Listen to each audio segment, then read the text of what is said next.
আলহামদুলিল্লাহ পক্ষে আসেন, দোয়া করবেন, আল্লাহ যেন তার রহমত বরকতের ওনাকে সাকসেসফুল করেন।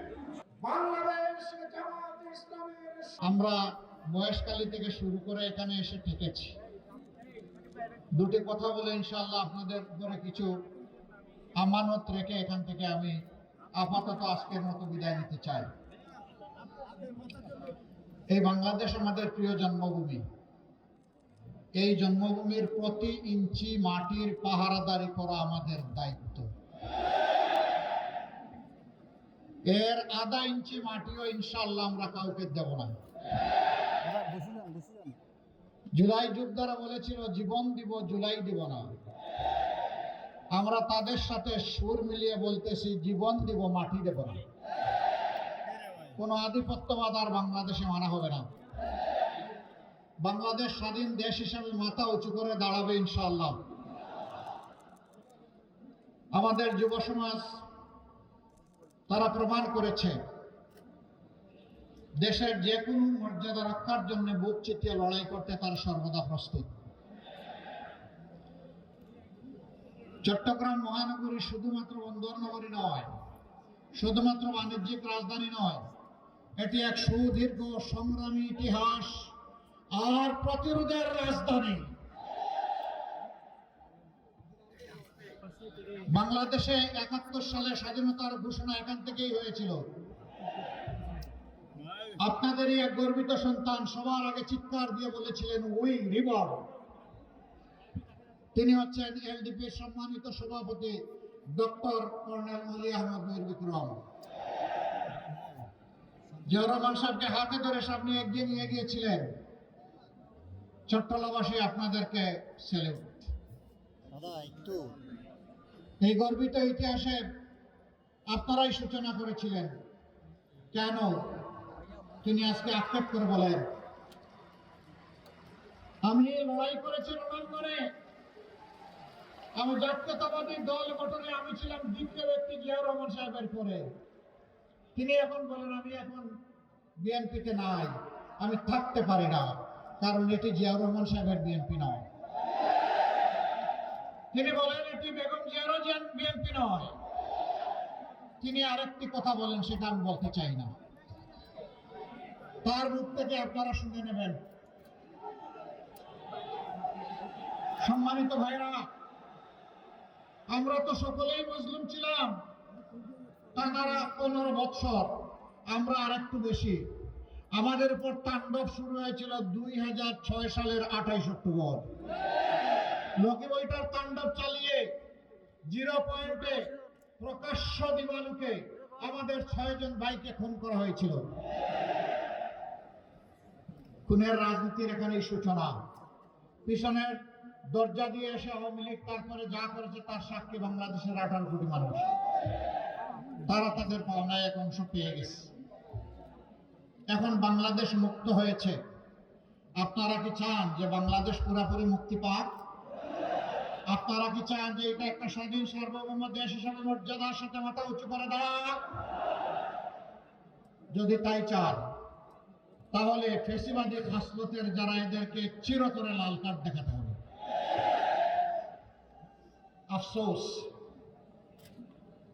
সবচেয়ে নির্যাতিত দল জামাতে ইসলামী ধৈর্য ধরল, দেশের শান্তি শৃঙ্খলা ফিরিয়ে আনতে সাহায্য করলো, শহীদ পরিবারগুলোর কাছে দৌড়ে গিয়ে হাজির হলো, আহত পঙ্গুদের পাশে গিয়ে সান্ত্বনা জোগালো, বন্যা কবলিত মানুষের পাশে গিয়ে দাঁড়ালো। আর সেই জায়গায় এক দল চাঁদাবাজিতে ঝাঁপায় পড়ল। আমি পার্সোনালি তাদের এখানকার শীর্ষ নেতাদেরকে নিয়ে বসে হাতে ধরে বলেছে, দোহাই আল্লাহ, আমরা সবাই মুসলিম ছিলাম, মেহেরবানি করে এখন জালেম হবেন না, মানুষকে কষ্ট দিবেন না, চাঁদাবাজি বন্ধ করুন, অমুক আলম তমুক আলমের সাম্রাজ্যের পাহারাদারি বন্ধ করুন।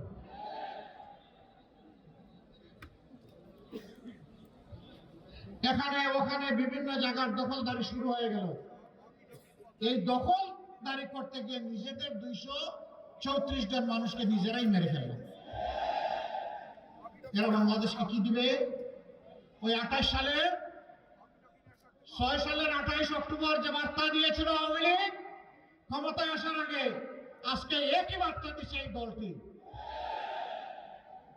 সেই দলের নেতাদেরকে বারবার অনুরোধ করা সত্ত্বেও তারা শান্তির পথে, মানুষকে সম্মান, মানুষকে ভালোবাসার পথে তারা আসছেন না। এখন তারা লেগেছেন আমাদের পিছনে, আমাদের মা বোনদের পিছনে। এখানে একজন বোন বলে গেছে তাদের কিছু বৈশিষ্ট্যের কথা। তারা মা বোনদের গায়ে হাত দেয়, তারা হুমকি দেয় কাপড় তুলে ফেলবে। এরা কি মায়ের পেট থেকে জন্ম নেয় নাই? এরা যদি মায়ের পেট থেকে জন্ম নিয়ে থাকে তাহলে এদেরকে অনুরোধ করব, প্রথম তোমার মাকে সম্মান করো।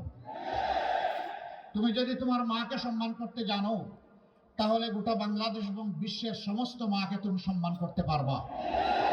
আর তোমার যদি সেই পারিবারিক শিক্ষা না থাকে তাইলে তুমি মানুষ নও। এটি আমার কথা নয়, এটি আল্লাহর কালামের কথা। কালানাম বালহুম আদল্ল। এরা 4 পায়া জন্তুর মতো, বরঞ্চ তার চেয়ে নিকৃষ্ট। আমি কেন এর প্রতিবাদ করি? এখন আমার আইডি হ্যাক করে আমার নামে এত জঘন্য একটা বিষয় চালিয়ে দেওয়া হয়েছে। এখন বলবেন যে আপনার এই কলাটা খাইলো কে? ঠাকুর ঘরে কে রে? ওই কলায় অর্ধেক কামড় দিয়ে বলে আমি কলা খাই না।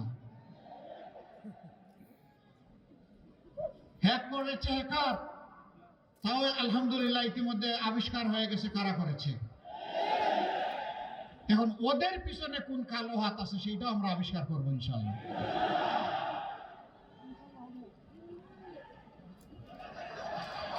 এখন কার কথা বলবো? লাল ভাই সাহেবের কথা বলবো না কালো ভাই সাহেবের কথা বলবো? পৌষ মাসে পিঠা খাওয়ার জন্য বসেছেন 2 বেয়াই পাশাপাশি, ছেলের শ্বশুর মেয়ের শ্বশুর। পৌষ মাস, মিষ্টি মিষ্টি রোদ উঠেছে, তাই একজন হঠাৎ করে বাড়ির মালিক যে ডাক দিছে, লাল ভাই সাহেব একটু আসেন। তো লাল ভাই সাহেব আসে, বলে যে একটু শরীক হন। শরীক হয়েছে। এখন আরেক দেয় যিনি এসেছেন তিনি হা করে লাল ভাই সাহেবের দিকে তাকিয়ে আছে, খাওয়া দাওয়া ভুলে গেছে। উনার খাই নাই। তো ওই পাড়াপড়শি লোকটা চলে যাওয়ার পরে বাড়ির মালিক জিজ্ঞেস করলে, বেয়াই সাহেব কি হল? আমার একজন লোককে ডেকে, এখানে আত্মীয়কে ডেকে আপনার সাথে খাইতে বসাইলাম, আপনি খাওয়া বন্ধ করে দিলেন। ওই যে আপনি যখন তার লাল ভাই সাহেব বলে ডাকলেন, সে যখন এখানে আসলো, তার চেহারা দেখে আমি আল্লাহ শুকরিয়া আদায় করে বললাম, ইনি যদি লাল ভাই সাহেব হন তাইলে এই এলাকার কালো ভাই সাহেবের হালত কি?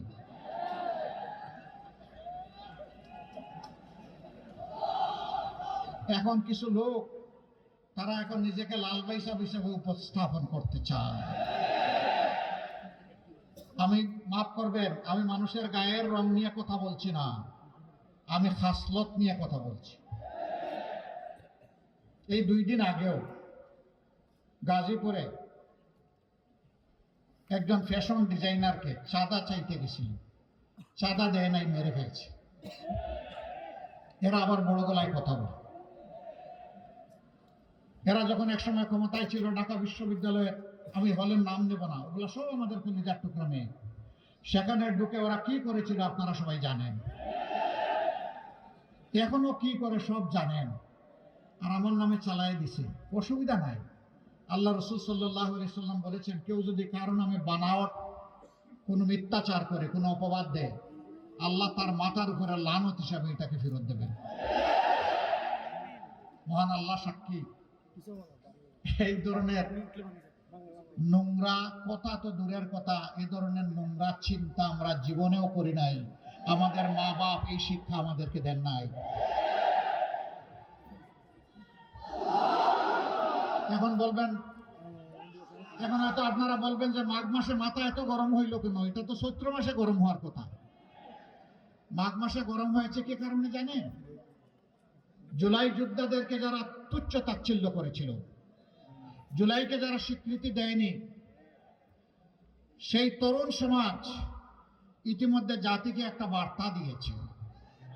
ঢাকা বিশ্ববিদ্যালয় থেকে শুরু করে জগন্নাথ বিশ্ববিদ্যালয় পর্যন্ত এই তরুণ ছাত্র সমাজ জানিয়ে দিয়েছে যে তারা চাঁদাবাজ, দুর্নীতিবাজ, মামলাবাজ, স্ট্যান্ড দখলকারী এবং নারীদের ইজ্জত হরণকারী, এদেরকে তারা লাল কার্ড দেখিয়ে দিয়েছে। এরপরে নির্বাচনগুলো ঠেকিয়ে দেওয়া হয়েছে ভয়ে। যেখানেই হচ্ছে সেখানেই দুর্গের পতন। না, জনজুয়ার এইভাবে আটকানো যাবে না। তাদের মাথা গরম হয়েছে। আজকে মায়েরা তাদের ইজ্জতের ওয়ারেন্টি হিসেবে তারা মনে করে আমরা যারা 11 দল এখানেই তারা নিরাপদ। একথা তো আমার নয়, আমার মায়েদের। এখন মায়েরাই কথা বলে কেন, এটা তাদের দোষ। যারে দেখতে নারী তার চলন বাঁকা। এখন মায়ের গায়ে হাত তুলে আবার এসে বলে যে একটা ফ্যামিলি কার্ড নাও। এক হাতে ফ্যামিলি কার্ড আর এক হাতে মায়ের গায়ে হাত। রাগ তোদের ফ্যামিলি কার্ড। আমার মায়ের মর্যাদার চাইতে ওই ফ্যামিলি কার্ড নস্যি। এর 2 পয়সার কোনো গুরুত্ব নাই। আগে আমার মায়ের মর্যাদা, তারপরে তোদের ফ্যামিলি কার্ড। আমরা জাতিকে আলহামদুলিল্লাহ গর্বিত জাতি হিসাবে গড়ে তুলতে চাই। কারো কার্ডের ধার এই জাতি ধারবে না ইনশাআল্লাহ। যে যুব সমাজ লড়াই করেছিল তাদের দাবি একটাই ছিল, উই ওয়ান্ট জাস্টিস। আমরা সমাজের সব ক্ষেত্রে আমাদের ন্যায্যতা চাই, জাতির সমস্ত নাগরিকদের ন্যায্যতা চাই। এই ন্যায্য দিতে যারা অস্বীকার করেছিল তাদেরকে খালি হাতে মোকাবেলা করে দুনিয়া থেকে, দেশ থেকে বিদায় করে দিয়েছে। সেই মায়ের সন্তানদেরকে ভয় দেখাইও না। আমাদের মায়েদের গায়ে আগুন কাঠ দিচ্ছ, আগুন জ্বলে উঠবে। আগুন, এই আগুন কেউ নিভাতে পারবে না। অপবাদ দিয়ে আমাদেরকে ঠেকাতে পারবে না।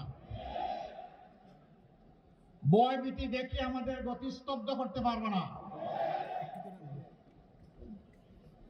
আলটিমেট মঞ্জিলে না যাওয়া পর্যন্ত ইনশাআল্লাহ আমরা থামবো না। আমাদের মঞ্জিল হচ্ছে ন্যায় ইনসাফের ভিত্তিতে, আল্লাহর দেওয়া বিধানের ভিত্তিতে এই বাংলাদেশকে একটি ইনসাফ ভিত্তিক দেশ হিসাবে গড়ে তোলা। এই যুব সমাজ কারো কাছে গিয়ে ভিক্ষা চায় নাই, দাবি জানায় নাই আমাদেরকে বেকার ভাতা দিবা কিনা। তারা বলেছে আমাদের হাতে কাজ দাও। কাজ করতে চাই, দেশ করতে চাই। আমরা কথা দিচ্ছি যুব সমাজ, আমরা ওই বেকার ভাতা দিয়ে তোমাদেরকে অসম্মানিত করব না। তোমাদেরকে শিক্ষা প্রশিক্ষণ দিয়ে তোমাদের হাতকে কারিগর, দেশ গড়ার কারিগর হিসাবে গড়ে তুলবো ইনশাআল্লাহ। এরপরে বলবো তোমার কাজটা তুমি নাও, আমার দেশটা আমাকে গড়ে দাও।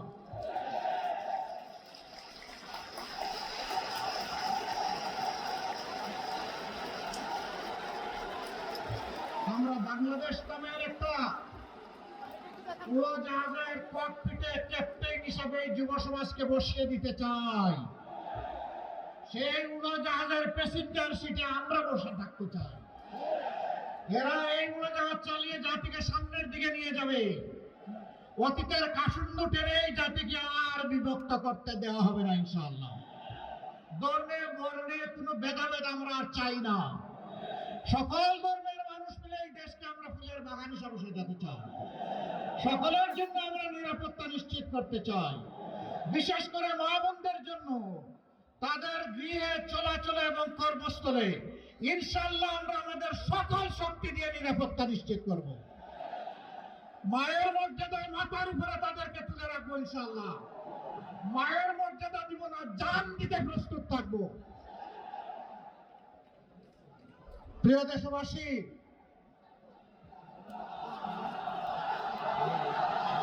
আগামী সেই বাংলাদেশটা আমরা গড়ে তুলতে চাই। আমি আপনাদেরকে সাক্ষী রেখে চট্টলার এই উন্মুক্ত ময়দানে আজকে ঘোষণা দিচ্ছি, আমি জামাতে ইসলামের ছোট্ট এক দায়িত্বশীল, কিন্তু আমি জামাতে ইসলামের বিজয় চাই না। আমি এদেশে 18 কোটি মানুষের বিজয় চাই। 18 কোটি মানুষের যেদিন মুক্তি আসবে সেদিন আমাদের সমস্ত কার্যক্রম সফলতা পাবে ইনশাআল্লাহ। আপনারা এই মুক্তির মিছিলে থাকবেন। আপনারা তো সমুদ্র পাড়ের মানুষ, আপনারা কি সমুদ্রের জলোচ্ছ্বাসকে ভয় পান? ঢেউকে ভয় পান? এই ভয়কে যারা জয় করেছে 12 তারিখে তারা জয় করবে ইনশাআল্লাহ। 12 তারিখের দুটি ভোট, কয়টা ভোট? একটা ভোট হচ্ছে জুলাইকে বুকে আঁকড়ে ধরার জন্য হা ভোট। জুলাই আছে তো 26-এর ইলেকশন আছে। জুলাই যেখানে নাই 26-এ কোনো নির্বাচন নাই। যারা জুলাই মানে না তাদের জন্য আবার কিসের এখন নির্বাচন? যারা জুলাইকে ঐতিহ্যের সাথে বুকে ধারণ করে ভালোবাসা দিয়ে শ্রদ্ধা দিয়ে নির্বাচন তাদের জন্য। হ্যাঁ, ঠেলা খাইলে নাকি বাবাও ঠিক হয়। ঠেলার নাম বাবাজি আছে না?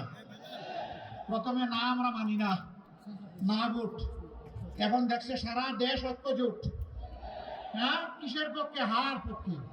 এখন আস্তে আস্তে কেউ কেউ বলতে শুরু করেছে, আচ্ছা আমরা জুলাইতে আমরা সংস্কারে হা ভোট দেব, গণভোটে হা ভোট দেব। আমরা দোয়া করি তাদের মুখের কথাটা যেন বুকের কথা হয়। ইনশাআল্লাহ এই 12 তারিখ নতুন ইতিহাস তৈরি হবে ইনশাআল্লাহ। হ্যাঁ, বিজয়ী হবে ইনশাআল্লাহ। এরপরের ভোটটা ন্যায় ইনসাফ ভিত্তিক সমাজ গঠনের জন্য। 11টা দলের 11টা প্রতীক আছে। আমরা কোন দলকে আমাদের পেটে হজম করি নাই। এটা একটা দলকে অপমান করার শামিল। আমার সাথে তুমি ঐক্য বেঁধেছো, আমি এখন বলবো যে আসো আমার পেটের ভিতরে ঢুকে যাও, এটা ওই দলটার প্রতি অপমান। আমরা এটা করি নাই। সব দল আমরা নিজের প্রতীকে নির্বাচন করছি আলহামদুলিল্লাহ। এখানকার 4টা আসন, খাগড়াছড়ির একটা আসন। এই 5টা আসন মেহরবানি করে চট্টগ্রামবাসী আমাদেরকে উপহার দিন। আমাদেরকে বলতে জামাতে ইসলামীকে না, 18 কোটি মানুষকে উপহার দিন। আমরা 18 কোটি মানুষের কণ্ঠ।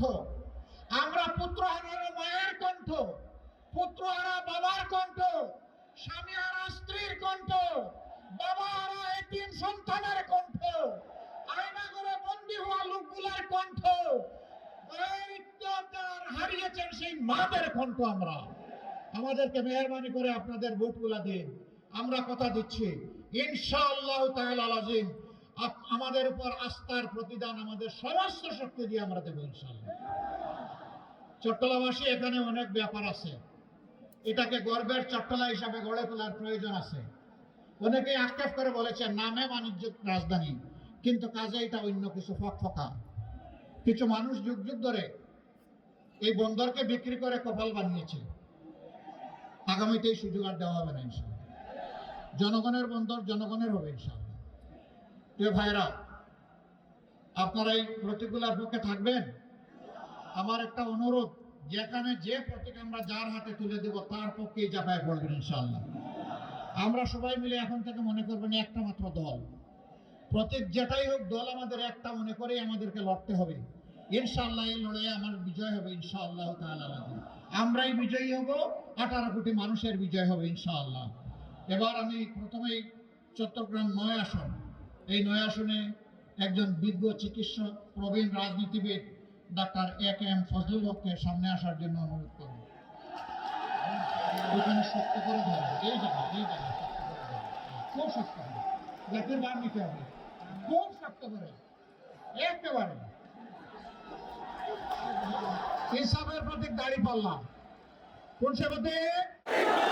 ইনশাআল্লাহ।